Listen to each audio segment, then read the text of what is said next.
السلام علیکم ورحمۃ اللہ وبرکاتہ۔ تم بھی کہہ دو جواب میں۔ بسم اللہ الرحمن الرحیم، والصلاة والسلام علی رسولہ الکریم وعلی آلہ وصحبہ اجمعین۔ انسان دنیا میں جاہل پیدا ہوتا ہے اور باقی جتنی مخلوق ہے وہ تعلیم یافتہ پیدا ہوتی ہے۔ ہمارے بارے میں اللہ تعالیٰ فرماتے ہیں واللہ اخرجکم من بطون امہاتکم لا تعلمون شیئا۔ بھائی آواز ٹھیک کرو اس کی۔ اللہ نے تمہیں ماں کے پیٹ سے نکالا، تم کچھ بھی نہیں جانتے تھے۔ اب یہ علامہ ہے، یہ ڈاکٹر ہے، یہ سائنسدان ہے، یہ تاجر ہے، یہ سائنٹسٹ ہے، یہ فزیشین ہے، یہ سرجن ہے، یہ کتنے کچھ چیزیں ہوتی ہیں۔ ماں کے پیٹ سے جاہل پیدا ہوتے ہیں، باہر آ کے سیکھتے ہیں۔ باقی مخلوق کے بارے میں اللہ فرماتا ہے ربنا الذی اعطی کل شیء خلقہ ثم ہدی۔ اللہ نے ہر چیز کو پیدا کیا اور اسے ہدایت دی، علم دیا۔ چونٹی کو لائن بنانا کوئی نہیں سکھاتا، خود اپنے اندر سے وہ یہ علم لے کے آتی۔ دانے کو 4 ٹکڑوں میں کاٹ کے رکھنا غلہ سٹور کرنے کے لیے کہ یہ کہیں نرم ہو کے اگ نہ جائے، یہ علم اس کو اللہ آسمانوں سے دیتا ہے۔ 1 سینٹی میٹر سے زیادہ دیکھ نہیں سکتی، لائن کیسے بناتی، نکل کے واپس کیسے پہنچ جاتی، اور اس اندھیرے میں پورا خاندان کیسے ایک ملکہ کے تحت پورا خاندان 10 لاکھ چیونٹیوں کا خاندان ہوتا ہے، کس طرح ایک ایک کردار اپنے عمل میں، اپنی ڈیوٹی میں پوری طرح عمل کر رہا ہوتا ہے۔ یہ ہے اعطی کل شیء خلقہ ثم ہدی۔ انہیں اپنے پرہیز کا بھی پتہ ہے، غذا کا بھی پتہ ہے۔ شیر کو گھاس کھلاؤ مر جائے گا، نہیں کھائے گا۔ بکری کو گوشت کھلاؤ مر جائے گی، نہیں کھائے گی۔ یہ اپنے اندر ان کا علم پہلے سے ہے۔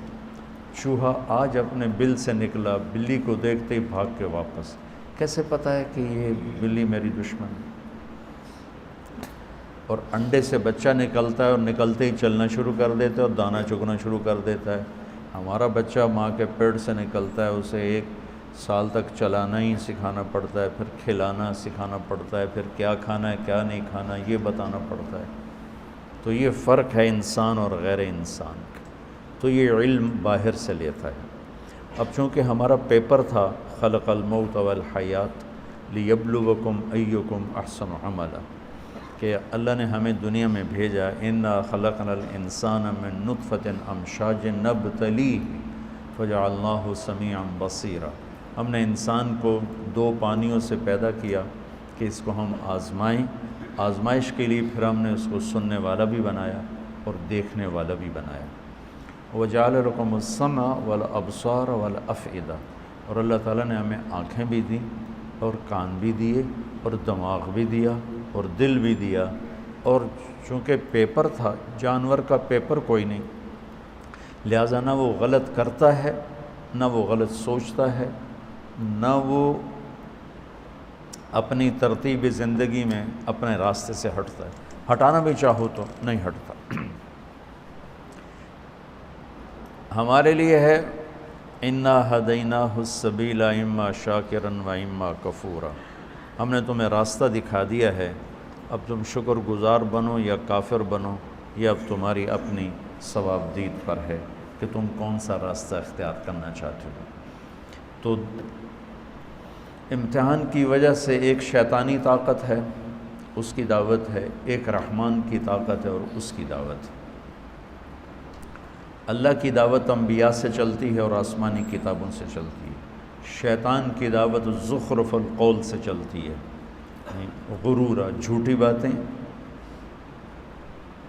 غلط چیزیں، لیکن پیش کرنے کا طریقہ خوبصورت۔ جھوٹ کو، زنا کو، شراب کو، چوری کو، ڈاکے کو، غیبت کو، رشوت کو، حرام کو اتنا خوبصورت کر کے پیش کرتا ہے کہ لوگ جانتے ہوئے بھی خریدار بن جاتے۔ اور ہمیں حق پیش کرنا نہیں آتا، ہم اتنی بدصورتی سے حق کو پیش کرتے ہیں کہ حق والے ہی گھبرا کے بھاگنا شروع کر دیتے۔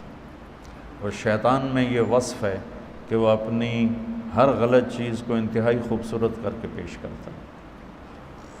تو اللہ تعالیٰ نے انبیاء کے ساتھ کتابیں، آخری نبی اللہ کے محبوب صلی اللہ تعالیٰ علیہ وسلم، اور آخری کتاب کلام اللہ قرآن مجید، یہ تحریف سے پاک ہے۔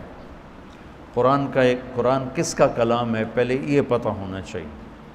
قرآن کا تعارف قرآن کی زبانی جتنا سورہ شعراء میں ہے کہیں بھی نہیں۔ مختلف جگہ قرآن عربی لقوم یعلمون انا انزلناہ فی لیلۃ القدر لا یاتیہ الباطل من بین یدیہ ولا من خلفہ تنزیل من حکیم حمید، یہ مختلف جگہ پر قرآن کا تعارف ہے۔ لیکن مجھے سورہ شعراء میں جو قرآن کا تعارف ملا ہے ایک ہی جگہ، وہ پورے قرآن میں ایسا اور کہیں نہیں۔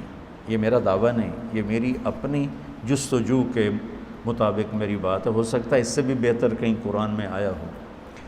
یہ کس کا کلام ہے؟ پہلا سوال یہ کہ یہ بھائی کس نے بھیجا ہے، یہ پہلا سوال اٹھتا ہے۔ تو اس کا جواب ہے وَإِنَّهُ لَتَنزِيلُ رَبِّ الْعَالَمِينَ۔ انہو کہ تمہارا شک دور کرنا چاہتا ہوں کہ یہ بغیر شک و شبہ کے آسمان والے کا اتارا ہوا کلام ہے۔ اور رب العالمین کے ساتھ کلام والے کی ہیبت کو ذکر کیا گیا ہے کہ کلام والے کی ہیبت نہ ہو تو کلام کی ہیبت کیسے ہوگی؟ جب وہ کہنے والے کو نہیں جانتا تو اس کے کہے کو کیسے جانے گا؟ جب وہ حاکم کو نہیں جانتا تو حکم کو کیسے جانے گا؟ حاکم کی عظمت حکم کی عظمت پیدا کرتی۔ میرا بھائی تھا نشتر کالج میں کارڈیالوجی کے وارڈ میں سیکھ رہا تھا، دو تین ڈاکٹر نوجوان بڑے خوبصورت لمبے چوڑے سب کے اونچے اونچے قد آپس میں باتیں کر رہے تھے۔ ایک چھوٹے سے قد کا آدمی آیا، بے روبہ سا، میرے نزدیک وہ انتہائی بے روبہ آدمی تھا، اور تینوں ایسے ہو گئے۔ تو مجھے خیال آیا یہ ضرور ان کا ہیڈ آف دی ڈپارٹمنٹ، ورنہ ان تو ویک کے بندہ ویسے ہی آ کے تھپڑ مارنے میں دل نہیں کرتا۔ تو جب وہ چلا گیا تو میں نے طاہر سے پوچھا یہ تمہارا ہیڈ آف دا ڈپارٹمنٹ؟ کہنے لگے ہاں یہ ہے۔ جو میں نہیں جانتا تو میں کہہ رہا ہوں پتہ نہیں چپڑا سی کتوں اندر آ گیا، اور وہ جانتے ہیں تو وہ ہل گئے۔ جتنا ہم لوگوں کی عظمتوں کو جانتے ہیں اتنا اللہ کو جانتے تو قرآن ہمارے دل کے اندر اتر جاتا۔ حاکم کی عظمت کے بغیر حکم کی عظمت نہیں۔ تو وَإِنَّهُ لَتَنزِيلُ رَبِّ الْعَالَمِينَ الحمد للہ رب العالمین وَقُضِيَ بَيْنُهُمْ بِالْحَقِّ وَقِيلَ الْحَمْدُ لِلَّهِ رَبِّ الْعَالَمِينَ، کہ یہ رب العالمین کا کلام ہے، کل کائنات کا شہنشاہ، جس کا علم کامل ہے۔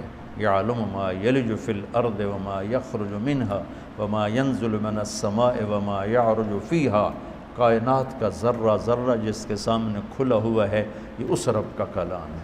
اس کی طاقت کیسی ہے؟ ان القوۃ للہ جمیعا، پوری طاقتوں کا مالک۔ اس کا ملک کیسا ہے؟ قل ان الامر کلہ للہ، اس کی طاقت، اس کا ملک، اس کی قدرت کیسی ہے، اس کی بادشاہی کیسی ہے؟ قل اللہم مالک الملک۔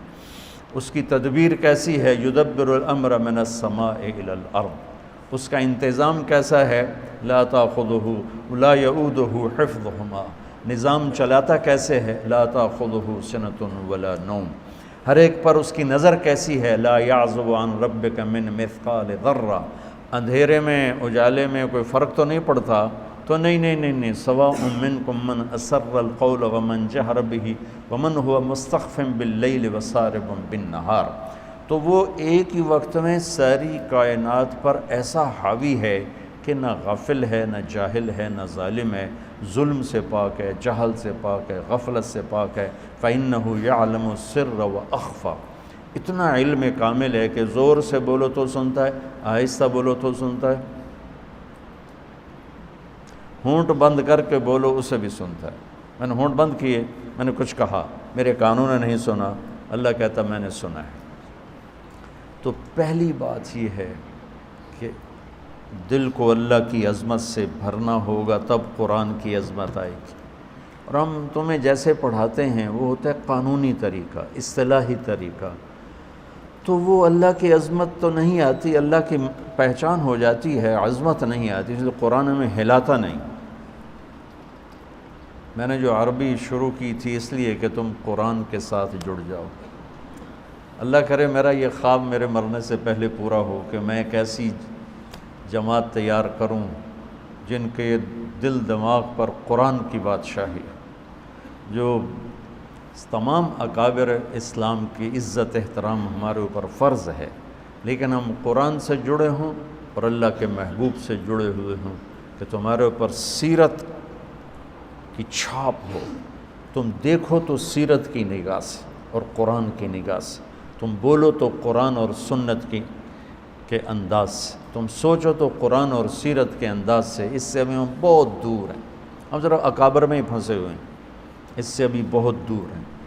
حاشا وکلا کوئی میری مراد اکابر اسلام سے کوئی برگشتہ کرنا نہیں ہے، ان کے ذریعے ہمیں ہدایت ملی ہے، لیکن بھائیو ابو حنیفہ جیسی ہستی کہتی ہیں کہ ہم رجال و نحن رجال، کہ جب آئے گی ابراہیم نخی پر اور حماد پر تو پھر ہم رجال و نحن رجال۔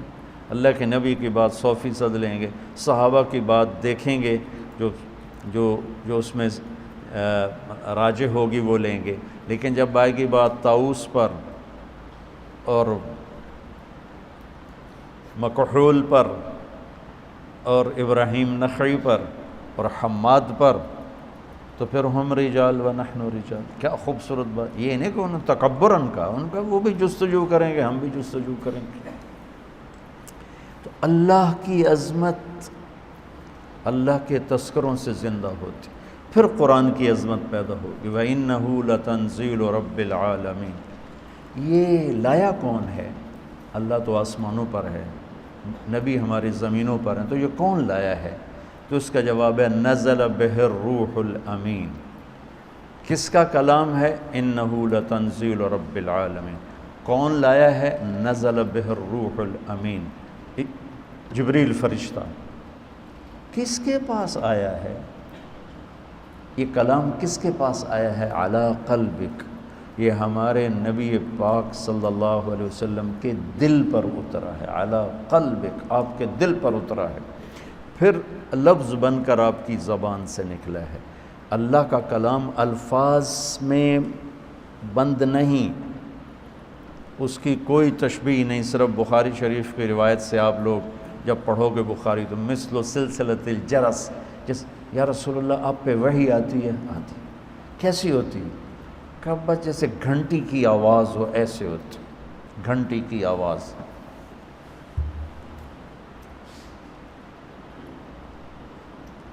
پھر جب آپ ہوش میں آتے ہیں تو وہ الفاظ بن کر زبان پہ آتے ہیں۔ یہ اللہ کی زبان سے تورات نہیں نکلی، اللہ کی زبان سے زبور نہیں نکلی، اللہ کی زبان سے انجیل نہیں نکلی، آسمان پہ لکھوائی گئی کتابیں اور اتار دی گئیں۔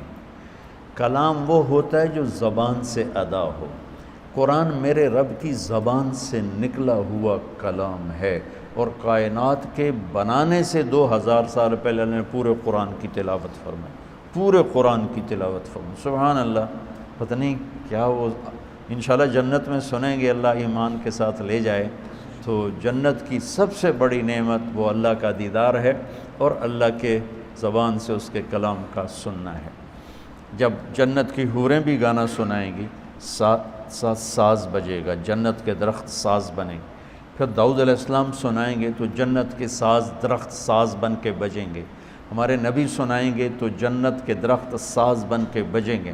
جب اللہ پردہ ہٹائے گا، اپنا دیدار کرائے گا، اپنا کلام سنائے گا، پھر درخت بھی سنیں گے، نہریں بھی سنیں گی، دریا بھی سنیں گے، پتہ بھی سنے گا، تنکا بھی سنے گا، جانور بھی سنے گا، پرندہ بھی سنے گا اور آپ بھی سنیں گے۔ ایمان والے بھی سنیں گے، ایمان والیاں بھی سنیں گی، تو اس میں ایسے گم ہوں گے کہ انہیں جنت کی یاد ہی بھول جائے گی۔ تو تورات زبان سے نہیں نکلی، انجیل زبان سے نہیں، زبور زبان سے نہیں، لکھوائی گئی، اس سے تو تبدیل ہو گئی۔ اور وہ مٹ گئیں۔ اگر وہ اللہ کی زبان سے نکلی ہوتی تو کبھی اللہ کے کلام کو بدلا نہیں جا سکتا۔ اللہ کی ہر صفت ناقابل تبدیل ہے، اللہ کی ہر صفت ناقابل تبدیل ہے، اللہ کی ہر صفت تغیر تبدل سے پاک ہے۔ قرآن چونکہ اللہ کی زبان سے نکلا ہوا کلام ہے، اسے بدلنے کی لاکھوں کروڑوں کوششیں کی گئیں، کوئی کامیاب نہیں، کوئی ایک کوشش کامیاب نہیں کہ یہ میرے رب کا کلام ہے، علی قلبک، میرے نبی کے دل پر اترا ہے۔ آخری سوال، کیوں آیا ہے؟ کیوں آیا ہے؟ لِتَكُونَ مِنَ الْمُنذِرِينَ، سبحان اللہ۔ انذار کیا ہے؟ آگے ایک زندگی آ رہی، اس زندگی کے بارے میں خبردار کرنا ہے کہ دیکھو بھائی وہاں بہت بڑا نفع ہے، ہمیشہ کی زندگی جنت، وہاں بہت بڑا نقصان ہے، ہمیشہ کی زندگی آگ۔ تو قرآن کا مقصد ہے زندگی کا طریقہ، وہ طریقہ بتانا، خبردار کرنا۔ کس چیز سے خبردار کرنا؟ زندگی کے اس طریقے سے خبردار کرنا جس پر چل کے ہم سب دنیا میں بھی سکون سے رہیں اور جنت میں بھی کامیابی کے ساتھ پہنچ جائیں، جس طریقے پر چل کر دنیا کی مشقتیں اور دنیا کی مصیبتوں سے بچیں اور جہنم کی آگ سے بچ کر جنت میں جانے والے بن جائیں۔ قرآن اس لیے آیا ہے، ان ھذا القرآن یہدی للتی ہی اقوم۔ بہت سے رہبر بیٹھے ہوئے ہیں یہاں، تو قرآن، اللہ کہتا ہے کہ قرآن وہ رہبر ہے جو سیدھا راستہ دکھاتا ہے۔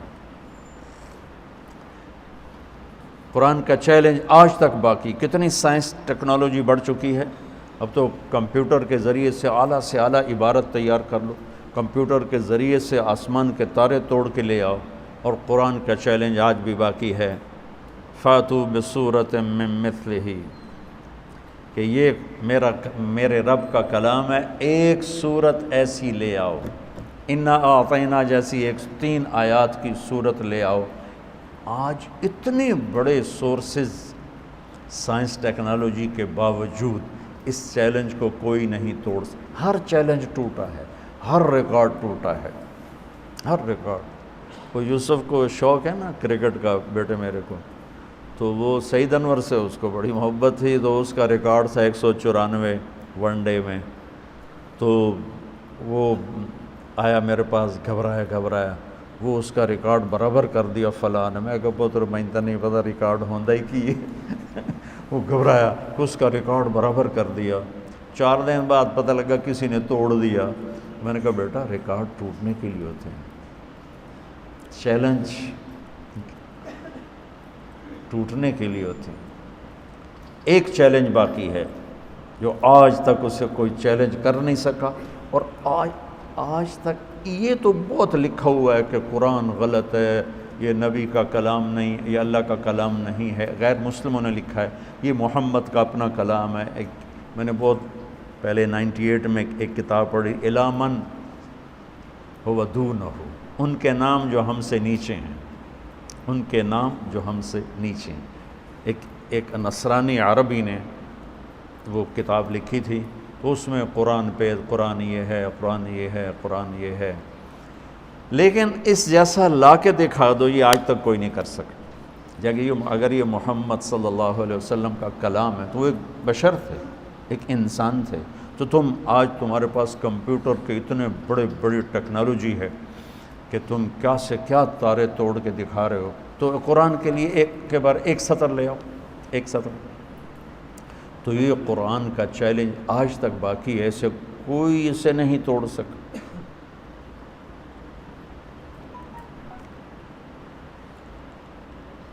قرآن کی عظمت، اللہ کی عظمت کے بعد قرآن کیا کہتا ہے تو وہ سمجھ میں شکر ہے درس قرآن کا رواج پڑا ہوا ہے، اور اللہ کے بندے بندیاں سنا رہے ہیں، اور اللہ کے بندے بندیاں سن رہے ہیں، بہت اچھی بات۔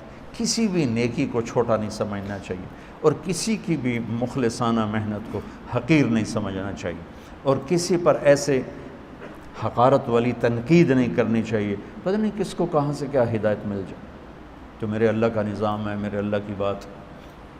تو ایک سلسلہ چل رہا ہے، لوگ آ رہے ہیں، فائدہ بھی اٹھا رہے ہیں۔ پورا فائدہ کب ہوگا؟ جب اللہ کی ہیبت طاری ہوگی اور کلام کی ہیبت طاری ہوگی، پھر ایک دم دل دماغ جھکتے چلے جائیں گے۔ الف لام میم ذالک الکتاب لا ریب فیہ، یہ لا ریب فیہ بھی چیلنج ہے، آج تک اسے کوئی نہیں توڑ سکا کہ اس کتاب میں جو کچھ ہے اس کو چیلنج نہیں کیا جا سکتا۔ میرے بیان کو، میری کتاب کو، میری تصنیف کو میں خود ہی چیلنج کر دیتا ہوں، نہیں جو میں نے پہلے لکھا تھا وہ غلط ہے، اب صحیح یہ ہے، جو میں نے پہلے کہا تھا وہ غلط ہے، اب صحیح ہے، میں خود اپنی بات کو توڑ دیتا ہوں۔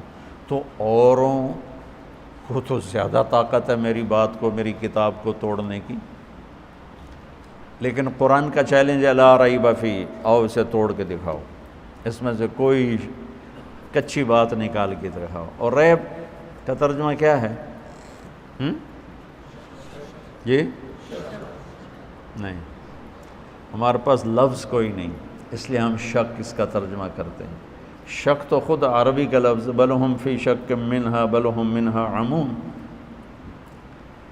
دماغی تردد، خلجان، بے چینی کے لیے 3 لفظ ہیں عربی میں، 3: شک، مریہ، ریب، یہ 3 لفظ ہیں۔ دماغ میں کوئی چیز اٹک گئی ہے، واضح نہیں ہو رہی، اس کے 3 درجے ہیں، ان 3 درجوں کے لیے 3 لفظ ہیں۔ شک، جب انتہائی شدید کیفیت ہو، کچھ پتہ نہ چل رہا، اس کیفیت کو عربی میں شک کہتے ہیں۔ مدرسہ حسنین جانا ہے، وہاں چوک پہ کھڑے ہوئے ہیں، کوئی پتہ نہیں، ادھر جانا ہے، ادھر جانا ہے، ادھر جانا ہے، اس کیفیت کو شک کہتے ہیں۔ اس سے نچلا درجہ ہے مریہ۔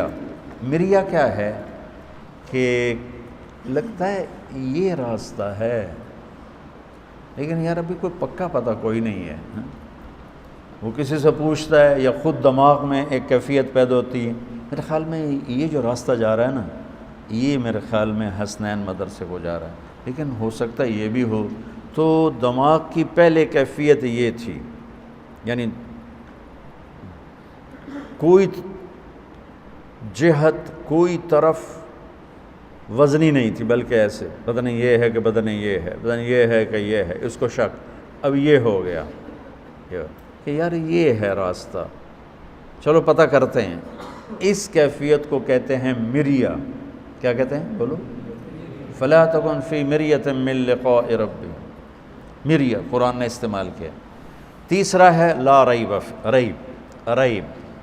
ریب کیا ہے کہ وہاں جہاں سے ہم ادھر مڑتے ہیں، وہاں آ کر وہ گاڑی کو بریک لگاتا ہے، یار حسنین کدھر ہے؟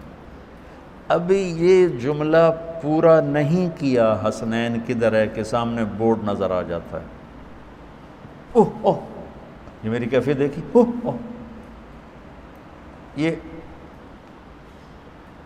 یہ ریب ہے وہ، اور وہ ریب گیا۔ ایک لمحے کے لیے جو شک پیدا ہوتا ہے، ایک لمحے کے لیے جو تردد پیدا ہوتا ہے، ایک لمحے کے لیے جو اوپر نیچے ذہن جاتا ہے اور فوراً ہی ٹھیک ہو جاتا ہے، فوراً کدھر ہے، ہاں وہ بورڈ نظر آ گیا۔ اس ادنا سے وقت میں خفیف سی شک کی کیفیت کو عربی میں ریب کہتے ہیں۔ کیا کہتے ہیں؟ بولو۔ تو اب شک اس کا ترجمہ کیسے ہو سکتا ہے؟ لیکن اتنی لمبی تفصیل اردو میں کریں تو بد تک ایک ہی لفظ پورا صفحہ لے جائے گا۔ تو یہ میں تمہیں قرآن کا حسن بتا رہا ہوں کہ میرا رب کہہ رہا ہے بے وقوفو، اس کتاب میں تو ریب بھی نہیں ہے، تو شک کہاں سے ڈھونڈتے ہو؟ ایک لمحے کا ہوتا، ایک لمحہ، یہ یا وہ، یہ ادھر جانا ہے ادھر جانا ہے، یار پتہ نہیں، میرے خیال میں ادھر جانا ہے پر پکا پتہ نہیں، ادھر جانا ہے ادھر جانا، وہ ادھر ہی جانا ہے، ادھر ہی جانا ہے۔ وہ اس ایک لمحے کے ہزارویں حصے کے کیفیت کو ریب کہتے ہیں۔ تو میرا رب لا ریب فیہ، سود حرام ہے لا ریب فیہ، شرک حرام ہے لا ریب فیہ، کفر ہلاکت ہے، لا ریب فیہ، جھوٹے پہ لعنت ہے، لا ریب فیہ، ظالم پر لعنت ہے، لا ریب فیہ، زنا حرام ہے، لا ریب فیہ، شراب حرام ہے، لا ریب فیہ، نماز فرض ہے، لا ریب فیہ، جنت موجود ہے، لا ریب فیہ، جہنم موجود ہے، لا ریب فیہ، زمین آسمان کا ایک ہی بنانے والا ہے، لا ریب فیہ، محمد مصطفیٰ ان کے آخری رسول ہیں، ان کے بعد کوئی رسول نہیں، لا ریب فیہ، زمین آسمان کا خالق اللہ ہے، لا ریب فیہ، مالک اللہ ہے، لا ریب فیہ، رزق اللہ دیتا ہے، لا ریب فیہ، موت اللہ لاتا ہے، لا ریب فیہ، زندگی اللہ لاتا ہے، لا ریب فیہ۔ اب اس کو پھیلاتے جاؤ، پورے قرآن پہ پھیلا دو، ایک لفظ کا یقین سیکھ لو، سارا قرآن سمجھ میں آئے گا۔ اب تم شکوک و شبہات سے بھرے ہوئے قرآن تمہیں ہدایت کیسے دے؟ تم سے مراد میں اور آپ، ہم ساری امت کا یہ حال، لا ریب فیہ، کیا خوبصورت، لا ریب فیہ، خیانت پہ لعنت، لا ریب فیہ، سچائی کو شاباش، لا ریب فیہ، انبیاء برحق ہیں، لا ریب فیہ، روزہ فرض ہے، لا ریب فیہ، زکوٰۃ فرض ہے، لا ریب فیہ۔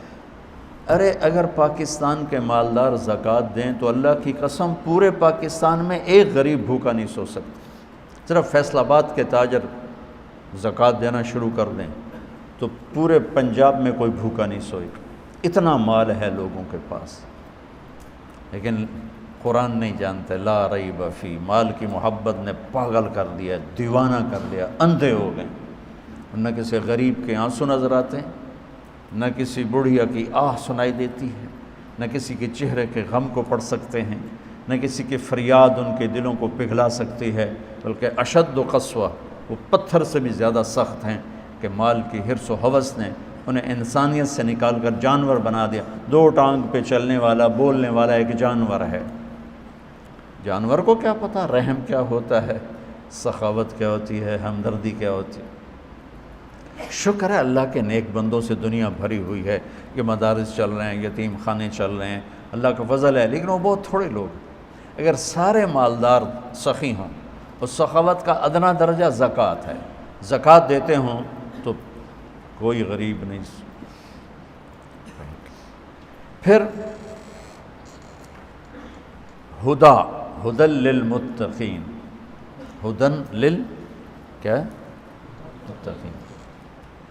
ایم بی بی ایس کرنے کے لیے لازمی ہے کہ ایف ایس سی پاس کی، ایف ایس سی کے بغیر ایم بی بی ایس نہیں کر سکتے، انجینئرنگ نہیں کر سکتے، اور کلینک پر بیٹھنے کے لیے ضروری ہے کہ ایم بی بی ایس کیا ہوا ہو اور پریکٹس کی ہوئی ہو، اور گورنمنٹ کی طرف سے اس کو اتھارٹی ملی ہوئی ہو، تب وہ اپنا کلینک بنا سکتا ہے۔ قرآن ہدایت ہے، سب کے لیے نہیں، جس کے اندر تقوی ہے وہ اس سے فائدہ اٹھائے گا۔ ایک آدمی پڑھنا نہیں جانتا تو وہ کتاب سے کیا فائدہ اٹھائے گا؟ ایک آدمی کے پاس ابتدائی استعداد کوئی نہیں تو وہ ڈاکٹر کیسے بنے گا؟ وہ انجینئر کیسے بنے گا؟ وہ فزکس کی الف با نہیں جانتا ہے تو وہ سائنٹسٹ کیسے بنے گا؟ تو قرآن ہدایت ہے، ہدی للناس بھی کہا ہے، ہدی للمتقین بھی کہا ہے۔ ہدی للناس کا مطلب ہے پوری دنیا کے انسانوں کے لیے زندگی بتانے کا جو حق ہے صرف قرآن کو حاصل ہے، صرف قرآن بتائے گا زندگی کیسے گزارنی۔ پھر اس زندگی پر آئے گا کون، اس کو سمجھے گا کون، سمجھ کے عمل کرے گا کون؟ وہ تقوی والے۔ اچھا، ہدا کسے کہتے ہیں؟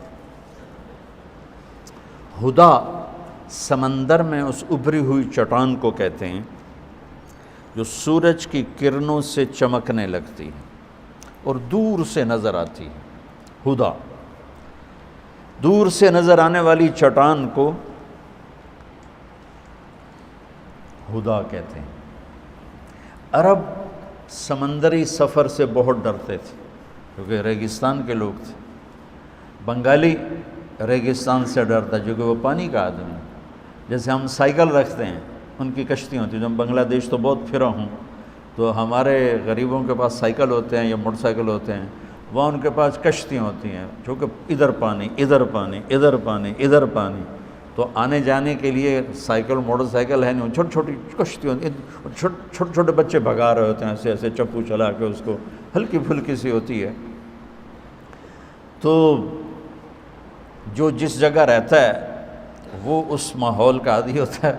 میں سال لگا رہا تھا، میرے ساتھ وادی نیلم کے کشمیری اونچے پہاڑ،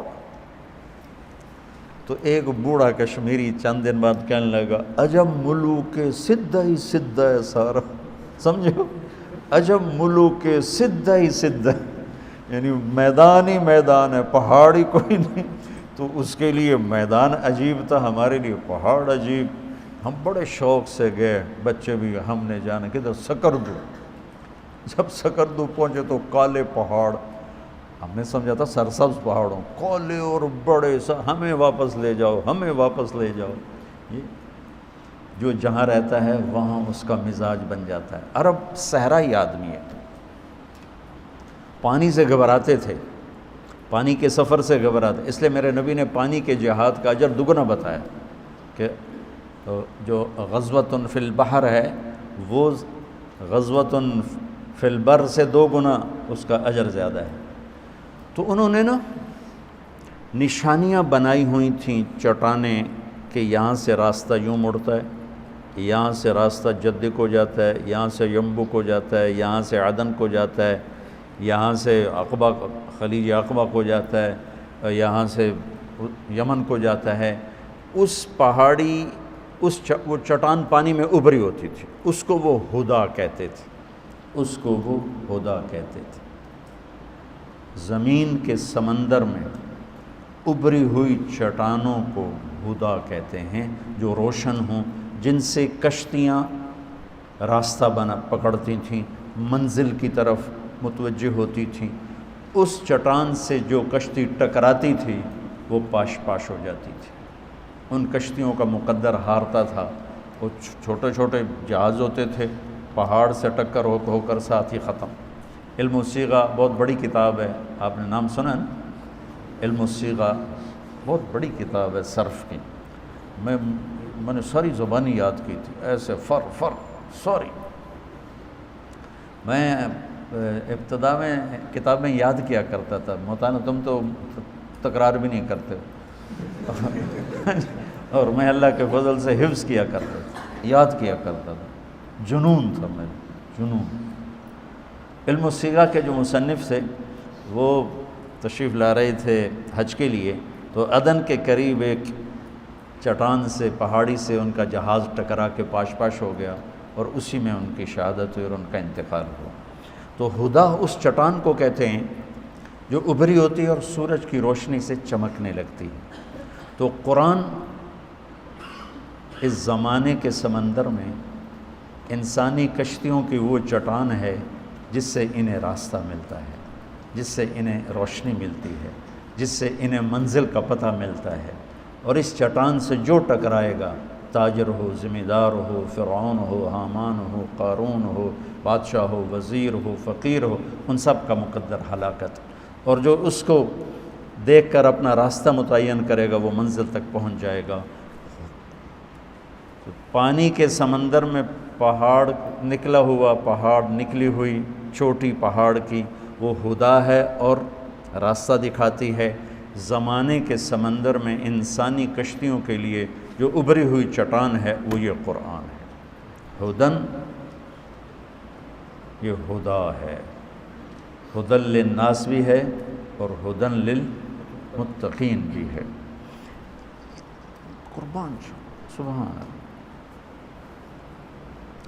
صراط اہدنا الصراط المستقیم صراط الذین انعمت علیہم غیر المغضوب علیہم ولا الضالین آمین۔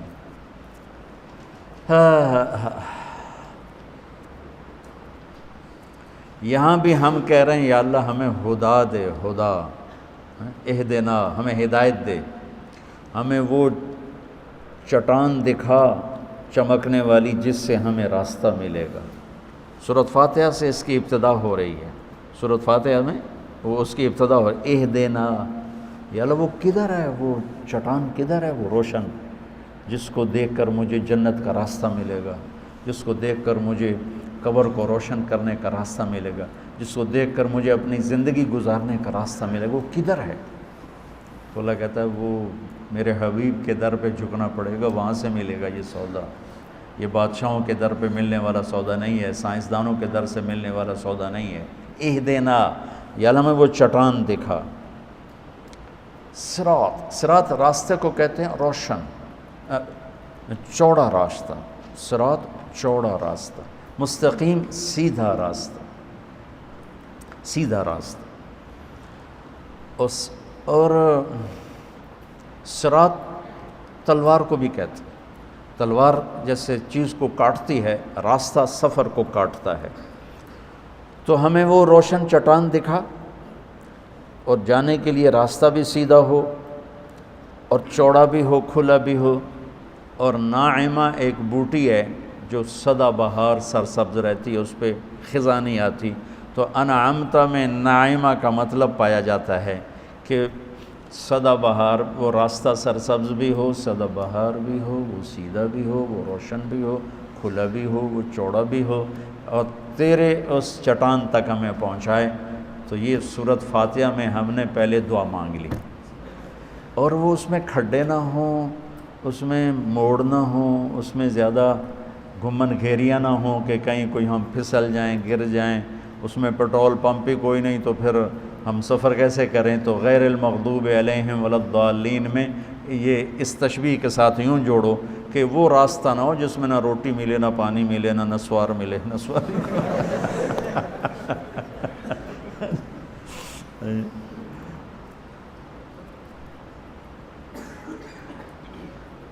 میرے ایک ساتھی تھے مولوی محمد حسین، بہت متقی اللہ والے، ہر 4 مہینے بعد اس خبیث یہ پڑی ہے، میں نے پھینک دی ہے ڈبی، پڑی ہے خبیث۔ 1 مہینے کے بعد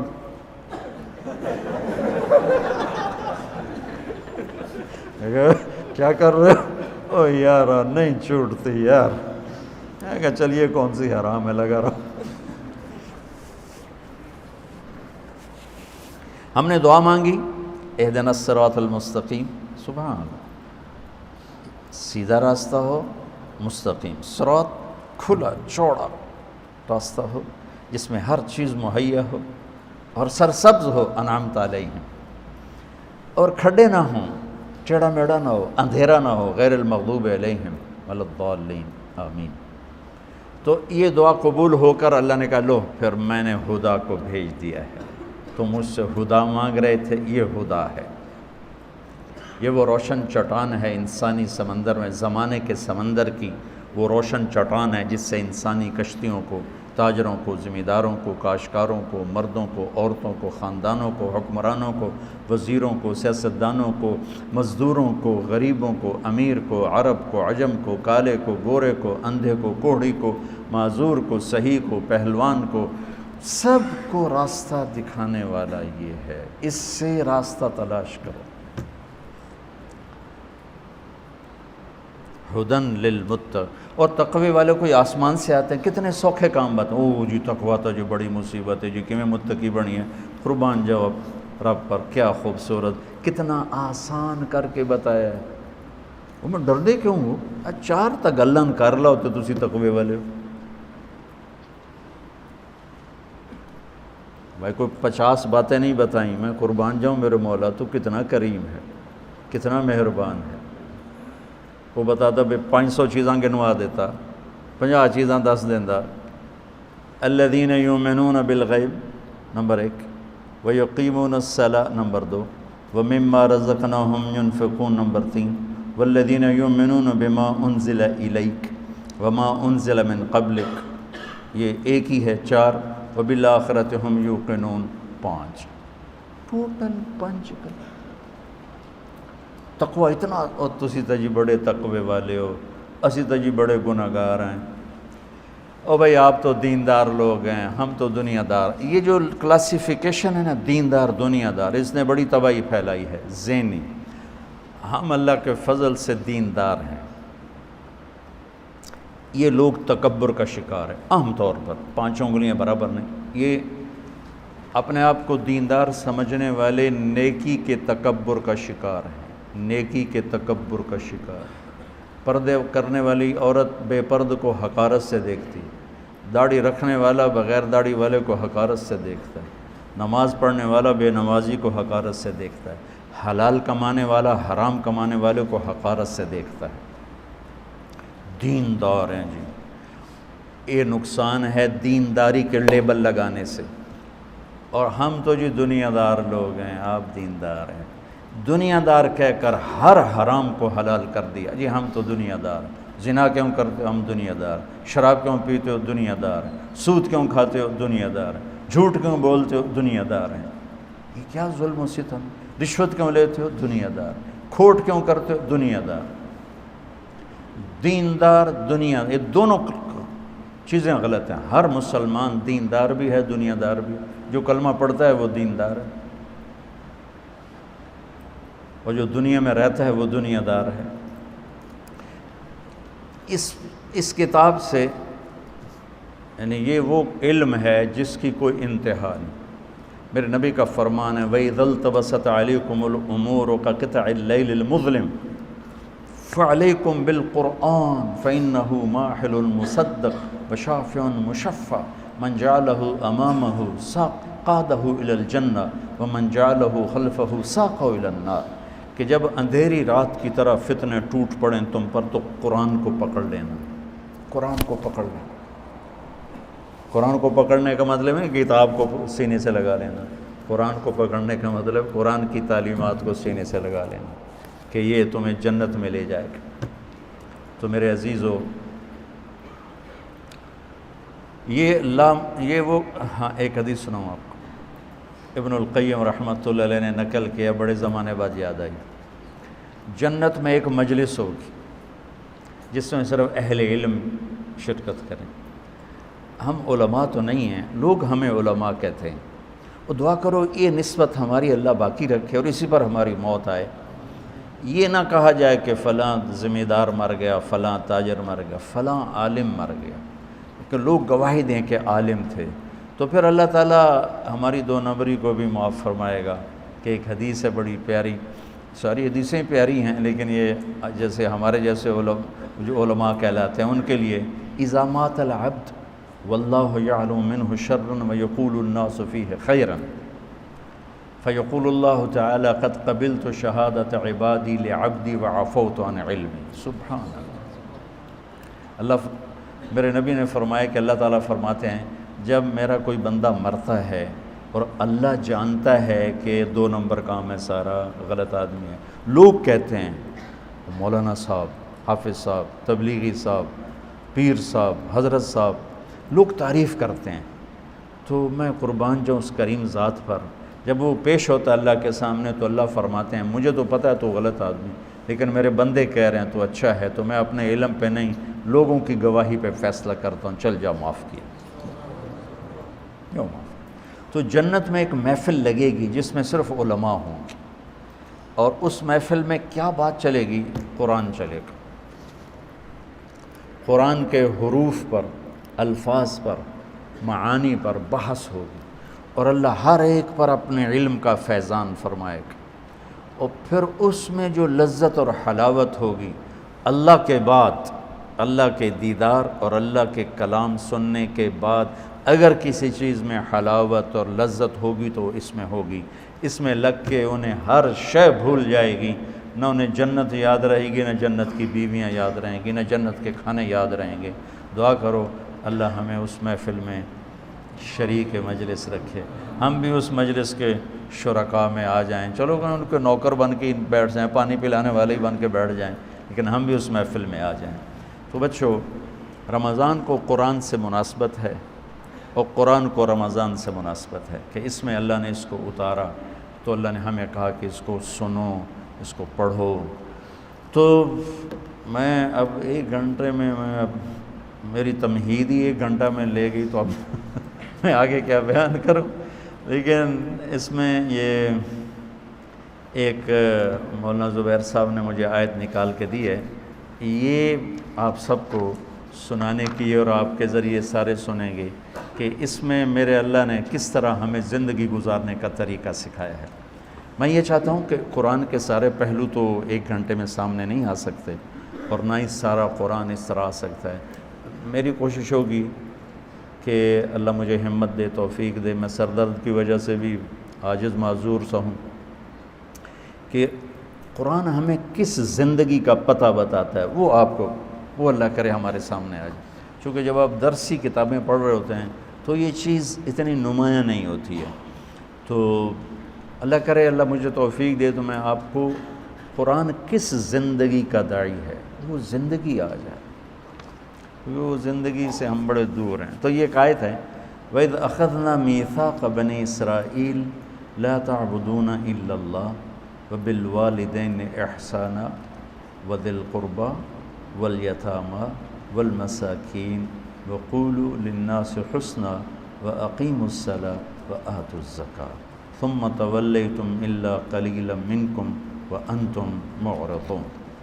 سبحان اللہ، یہ پورے سپارے پہلے پارے میں یہ ایک آیت ہی کافی ہے آپ کو بتانے کے لیے، اور آپ کے ذریعے سے سکرین کے ذریعے سب کو بتانے کے لیے کہ جب ہم نے بنی اسرائیل سے عہد و پیمان لیا کہ اللہ کے سوا کسی کی بندگی نہیں کرو گے۔ سبحان اللہ۔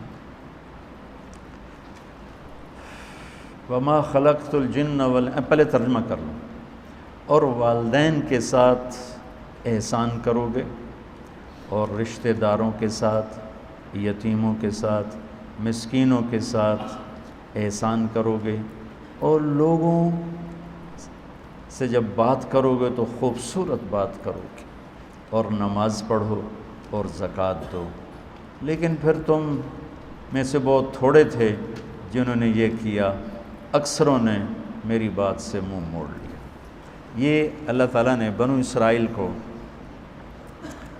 نصیحت فرمائی ہے پہلے پارے میں۔ پہلا پارہ چونکہ جب سورہ بقرہ کے جو مخاطب ہیں نا وہ ہیں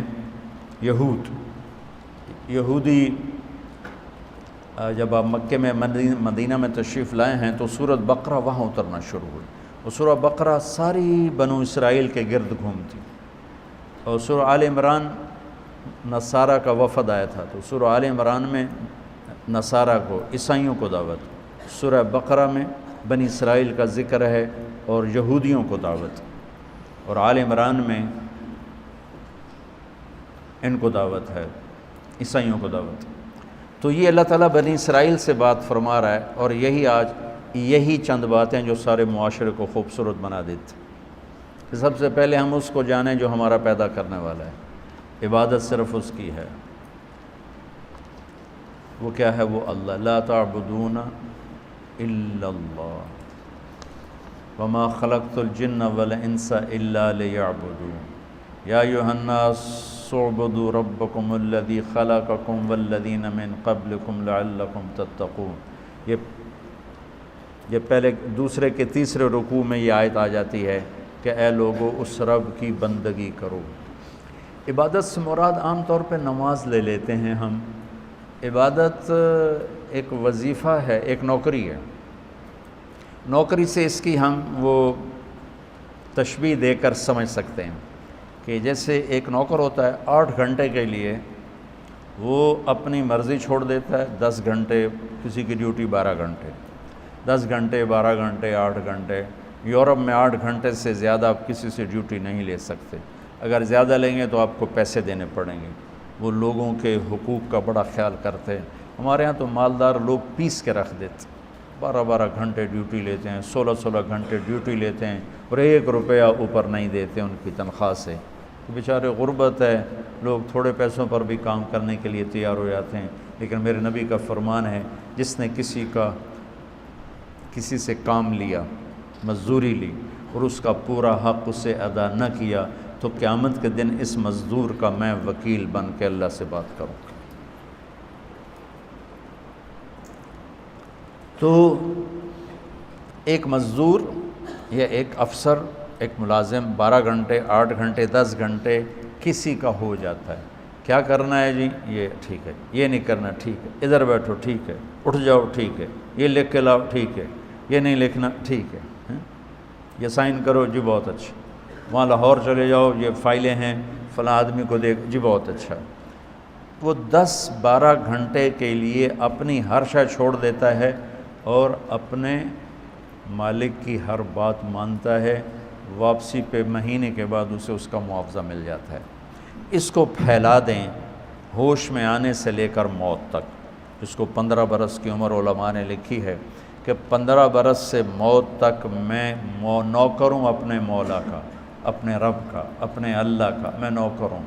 مجھے بلائے گا میں جاؤں گا، مجھے بٹھائے گا میں بیٹھوں گا، اٹھائے گا میں اٹھوں گا، روکے گا میں روکوں گا، چلائے گا میں چلوں گا، دے گا میں لوں گا، لے گا میں دے دوں گا۔ یہ اس کا نام بندگی، صرف نماز کا نام بندگی نہیں۔ اننی انا اللہ لا الہ الا انا، بولو، فاعبدنی، اور آگے اقم الصلاۃ لذکری۔ تو ایک اللہ کی بندگی اور ایک اللہ ہی سے مانگنا، اللہ کے سوا کسی سے مانگنا، قرض لینا، کسی سے مدد لینا وہ تو ایک الگ چیز ہے، لیکن جھولی پھیلانا شروع کر دینا وہ صرف اللہ ہے، اللہ کے سوا اور کوئی نہیں۔ دوسرا کیا ہے؟ والدین کے ساتھ احسان۔ اللہ تعالیٰ نے ہر جگہ والدین کو اپنے ساتھ جوڑا ہے، ہر جگہ۔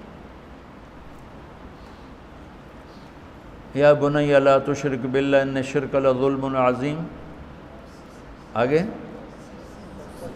وصینا الانسان بوالدیہ، ساتھ ہی والدین کو اللہ لے آئے۔ جہاں وقضى ربک الا تعبدوا الا ایاہ وبالوالدین احسانا۔ آپ یہ چیپٹر پڑھتے نہیں، والدین کتنی بڑی دولت ہیں، کتنی بڑی نعمت ہیں۔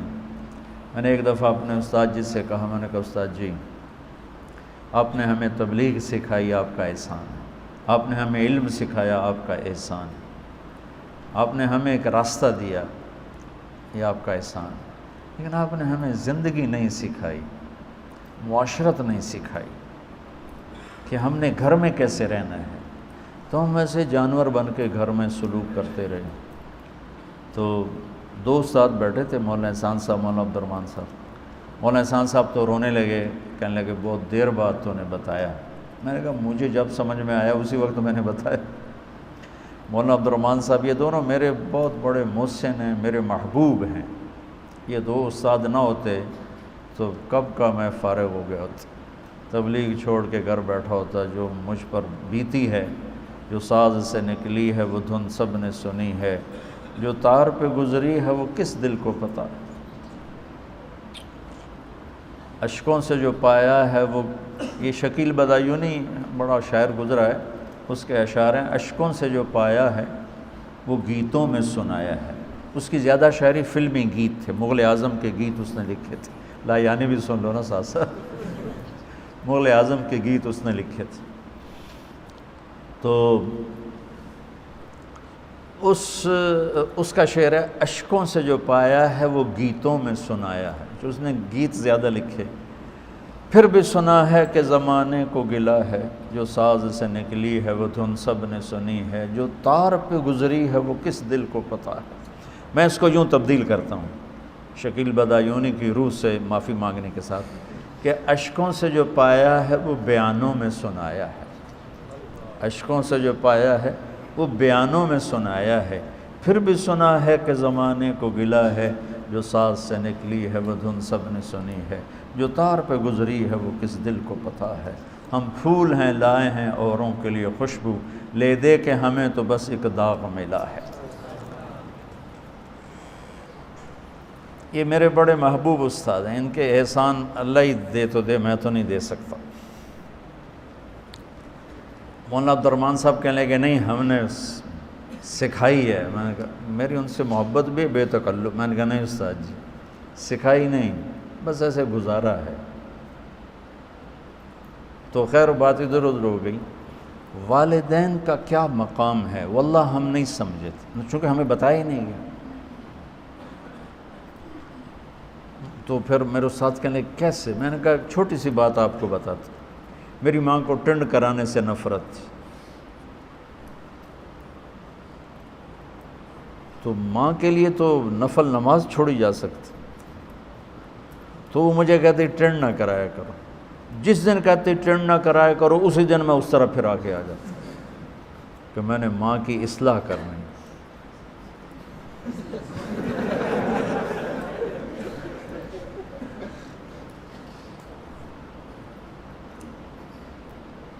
میری بیوی وہ میرے منتیں کرتے کہ ٹرینڈ نہیں کرانی،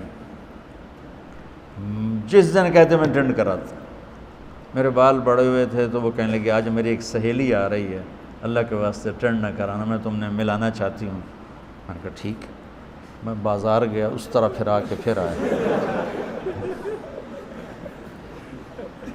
اب یہ میں اپنی بیوی کی اصلاح کر رہا ہوں۔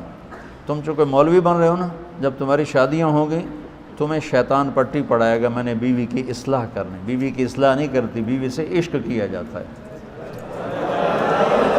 ہاں بڑی سبحان اللہ نکلی۔ پیار کیا جاتا ہے، پیار سے ہر اصلاح ہو جاتی۔ تم فتوے سے گھر چلاؤ گے تو برباد ہو جاؤ گے، محبت سے گھر چلاؤ ہمیشہ آباد رہے گا۔ اس سے بڑھ کر کون ہے تمہاری عزت کی حقدار، جو ایک بول پر تمہیں عزت دے دیتی ہے، تمہارے حوالے اپنی عزت کر دیتی، پھر تم اسے گالیاں دیتے ہو، اس کے ماں باپ کو کوستے ہو، اسے ذلیل کرتے ہو، اسے خوار کرتے ہو، اور یہ بڑا مرد ہے جو بیوی کو دبا کے رکھے۔ لعنت ہے اس سوچ پر۔ میرے نبی نے فرمایا کمینے لوگ عورتوں پہ غالب آتے ہیں اور عزت دار شریف لوگوں پہ بیویاں غالب آتی ہیں۔ میں عزت دار شریف بن کے رہنا چاہتا ہوں، چاہے میں مغلوب ہو جاؤں، میں کمینہ بن کے نہیں رہنا چاہتا کہ بیوی کو دبا کے رکھوں۔ یغلبن الکریم ویغلبہن اللئیم لأن اکون کریما مغلوبا احب الی من ان اکون لئیم غالبا لئیما۔ تو میں الفاظ بھی سنا دوں۔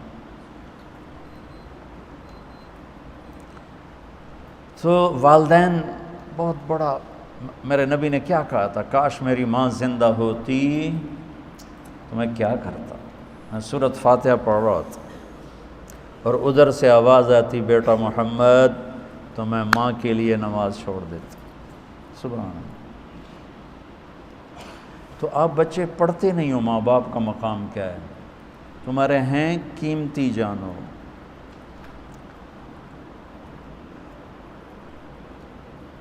میں کالج پڑھتا تھا تو ماں باپ سے تعلق ہی ختم ہو گیا، 11 سال کی عمر میں لاہور بھیج دیا، تو جو محبت پیدا کرنے کا وقت تھا وہ ہوتا ہے 15 سال کی عمر تک بچے کو والدین کے ساتھ رہنا چاہیے، اس کے بعد جہاں پھرے تعلق مضبوط ہو جاتا۔ لیکن مجھے انہوں نے، میں 10 سال کا تھا، مجھے لاہور بھیج دیا، ڈاکٹر بنانا ہے، سینٹرل ماڈل اسکول میں داخل کروا دیا۔ 3 سال میں روتا رہا، پھر میرا دل سخت ہو گیا۔ تو میں خط لکھتا تھا جب پیسے ختم ہوتے تھے، تو ایک دفعہ میرے باپ کا خط آیا، بیٹا جب پیسے ختم ہوتے ہیں اسی وقت خط بھیجتے ہو، کبھی آگے پیچھے بھی اپنا حال بتا دیا کرو۔ تو یہ بہت درد بھری بات تھی، لیکن مجھے اس بات پہ درد کی بجائے ہنسی آ رہی تھی، ایک کڑی گل پتہ نہیں تھا والدین کا۔ تو عبد الرحمن بن ابی لیلہ کا نام سنو نا آپ لوگوں نے، امام ابو حنیفہ کے معاصر ہیں، اور آپس میں یوں تھے، بہت کھچاؤ تھا، ایک دوسرے کی بنتی نہیں تھی، اور بننے سے مراد کو لڑائی نہیں تھی، علمی دلائل کی سطح پر دونوں ایسے تھے، ایسے۔ اور ابو حنیفہ کی والدہ عبد الرحمن بن ابی لیلہ کی معتقد تھی، کہتے نعمان یہ مسئلہ ہے، جا کے عبد الرحمن سے پوچھ کے آ کے مجھے بتا۔ اور اس شدید اختلاف کے باوجود ابو حنیفہ چادر کندھے پہ ڈال کے جاتے کہ حضرت میری ماں نے بھیجا ہے، حالانکہ وہ خود ان سے زیادہ بڑے۔ عبد الرحمن بن ابی لیلہ کی تو کوئی امامت نہیں چلی، کوئی فقہ نہیں چلی، ابو حنیفہ کتنا بڑا نام اللہ نے بنا دیا، اور وہ ماں نے کہا ہے لہٰذا جا کے پوچھ کے آتے تھے۔ تو اپنی بندگیاں چھوڑ دو، ان کی خوشنودی حاصل کرنے کے لیے، ان کی دعا لینے کے لیے۔ وبالوالدین احسانا، جب تھوڑا وقت ہوتا ہے ماں باپ کا اکٹھا، تو چلے جاتے ہیں تو پھر روتے رہو گے زندگی بھر، چیز واپس نہیں آئے گی وہ۔ تو میں اپنے باپ کی جسمانی خدمت کرتا تھا، لیکن میرا تعلق نہیں بن سکا۔ وہ 11 سال کی عمر میں جو باہر نکالا نا، 10 سال کی عمر میں، تو وہ چیز نہیں پیدا ہوئی۔ تو میں آپ کو بتا رہا ہوں، مجھے پوری علمی زندگی میں ایک سبق بھی یاد نہیں ہے کہ ہمارے کسی استاد نے ہمیں ماں باپ کی عظمت بتائی ہو۔ بس تبلیغ تبلیغ تبلیغ، کہ میں تمہیں بیلنس کر کے بتا رہا ہوں، تبلیغ بھی بتا رہا ہوں، اور اللہ نے جو کہا ہے بالوالدین احسان، کہ والدین کے ساتھ احسان کسے کہتے ہیں؟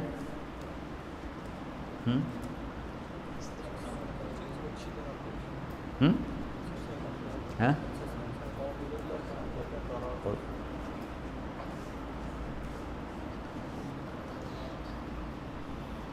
کسی چیز کو اس کی خوبصورتی کی انتہا تک پہنچانا۔ کسی چیز کو کام کر رہے ہو، چیز بنا رہے ہو، عمل کر رہے ہو، کسی بھی چیز کو اس کے حسن کی آخری حد تک پہنچانا کہ دیکھنے والا کہے کہ بس اس سے زیادہ حسین تو اب نہیں ہو سکتا، اسے احسان کہتے ہیں۔ تو اللہ تعالیٰ کہہ رہا والدین کے ساتھ کہہ رہا ہے احسان کرو، رشتہ داروں کے ساتھ کرو، یتیموں کے ساتھ کرو، مسکینوں کے ساتھ کرو، اور لوگوں کے ساتھ اچھی بات کرو، لوگوں سے میٹھا بول بولو، معافی کے ساتھ۔ مولوی میٹھا بول نہیں جانتے، انہیں کریلے زیادہ کھاتے ہیں پتہ نہیں، کوڑے ہی ہیں سارے مولوی، کوڑے این صرف ہاتھ لاون دی دے رہے، کلاشنکوف کی چل دی ہے جو انہوں دی زبان چل، لیکن پانچوں کے لیے برابر نہیں ہے۔ ماشاءاللہ ماشاءاللہ، ہر مکتب فکر میں، ہر مکتب فکر میں بہت صالح، بہت اچھی میٹھی بات کرنے والے لوگ ہیں، لیکن زیادہ وہی کام میں لگتا کریلے روز کھاندے ہیں۔ کریلا کوڑا ہوتا ہے نا، مزاج بھی کوڑا ہو جاتا ہے۔ تو میں آپ بچوں سے چاہتا ہوں تم کڑوے مولوی نہ بنو، تم میٹھے مولوی بنو۔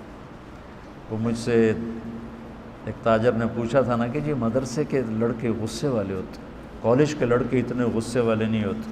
میں نے کہا ان کا پہلا سبق زاربا زاربا ہوتا ہے، ماری جاؤ تو کٹی جاؤ۔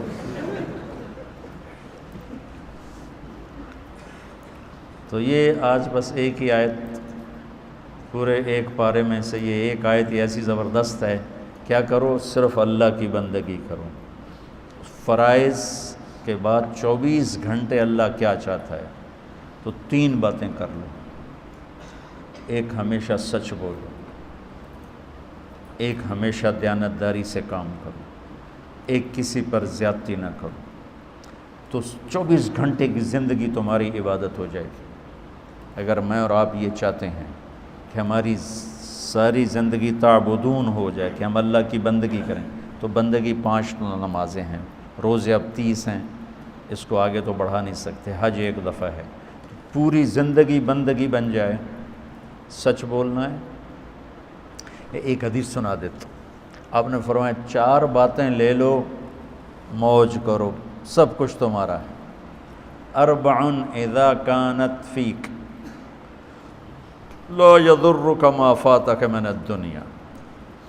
4 باتیں اگر تمہارے پاس ہیں تو موج کرو، کوئی شے کی کمی نہیں۔ صدق و حدیث، یعنی نماز کے علاوہ 24 گھنٹے کیسے انسان بنوں؟ صدق و حدیث، حفظ و امانت، حسن و خلیقت، عفت فی طعمت۔ سبحان اللہ۔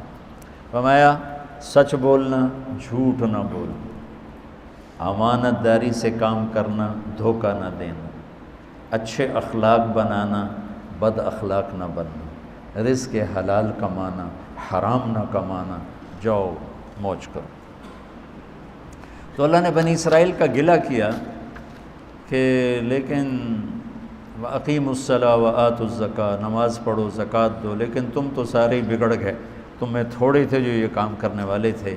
تو اس آیت میں اللہ کی بندگی کی 2 شکلیں، نماز، زکوٰۃ، اور اس کے بعد والدین، پھر یتیم، پھر رشتہ دار، پھر مسکین، پھر لوگوں سے میٹھا بول۔ میٹھا بول بولنا سیکھو بچوں، میٹھا بول بولنا سیکھو۔ میٹھا لوگ میٹھے بول کے غلام ہیں، لوگ میٹھے بول کے غلام ہیں۔ میں تمہیں بتایا کرتا ہوں نا، وہ بس کے پیچھے لکھا ہوا تھا دل برائے فروخت قیمت ایک میٹھا بول۔ بسوں کے پیچھے تو عجیب و غریب لکھا ہوتا ہے، لیکن یہ ایک بڑا خوبصورت جملہ دیکھا تھا، دل برائے فروخت قیمت ایک میٹھا بول۔ چلو، اللہم لک الحمد کما انت اہلہ، فصلی علی محمد کما انت اہلہ، وفعل بنا ما انت اہلہ، انک اہل التقوی و اہل المغفرہ، ربنا آتنا فی الدنیا حسنہ وفی الآخرۃ حسنہ وقنا عذاب النار۔ یا اللہ، تو نے ہمیں رمضان کا مہینہ نصیب فرمایا، اس کو ہمارے لیے پورا فرما۔ یا اللہ، اس کو ہمارے لیے خوبصورت بنا، ہماری بخشش کا ذریعہ بنا، پوری امت سے آئے ہوئے مصیبت کے بادل ٹل جانے کا ذریعہ بنا۔ ہر گھر میں پریشانیاں ہیں مختلف قسم کی، سب کی پریشانیاں دور ہونے کا اس مبارک مہینے کو ذریعہ بنا۔ ہماری اس محفل کو یا اللہ نورانی بنا، شرف قبولیت عطا فرما، اور جو تیرا یہ پیغام ہے لوگوں تک پہنچانے والا، اس کی شکل قائم فرما۔ اور یا اللہ، اس مہینے کی برکت سے ہمیں امت بنا دے، ہمیں فرقوں سے نکال لے، فرقہ واریت کی آگ کو بجھا۔ یا اللہ، یہ ہمارے بس میں نہیں ہے، تو کرے گا تو ہوگا۔ یا اللہ، تو فرقہ واریت کی آگ کو ختم فرما، اور امت کو امت پناہ نصیب فرما، اور پورے ہمارے ملک کی حفاظت فرما۔ اسے بیرونی فتنوں اندرونی فتنوں سے بچا، اندر باہر کے دشمنوں سے بچا۔ یا اللہ، یہ ہماری اس ادنا کوشش کو قبول فرما۔ یا اللہ، ہم نے رمضان میں تعلیم شروع کی ہے اس نیت سے کہ یہ علم کا مہینہ ہے، ان ہمارے بچوں کو، ان کے استادوں کو، ان کی طفیل، مجھے بھی اپنے خزانوں سے علم لدنی عطا فرما۔ من عندک من لدنک والا دروازہ ہمارے لیے کشادہ فرما، من عندک من لدنک والا دروازہ ہمارے لیے کشادہ فرما۔ اور جتنے لوگ ہمارے ساتھ ہاتھ اٹھا رہے ہیں، سب کی دنیا بھلی فرما، اخرى بھلی فرما۔ جتنے لوگ ہمارے ساتھ ہاتھ اٹھائے ہوئے ہیں، یا اللہ، ان سب کی دنیا بھی اچھی کر دے، آخرت بھی اچھی کر دے، بیماروں کو صحت دے دے، مقروضوں کے قرضے ادا کرا دے، دکھیوں کے دکھ دور کر دے۔ ہمارے عزیز جو تیرے پاس آ گئے، ان کے درجے بلند فرما۔ جب ہمارے جانے کا وقت آئے تو یا اللہ، ہم سے راضی ہو کے بلا، عافیت سلامتی سے بلا، دکھ درد والی موت سے بچا۔ ربنا آتنا فی الدنیا حسنہ وفی الآخرۃ حسنۃ وقنا عذاب النار۔ آمین۔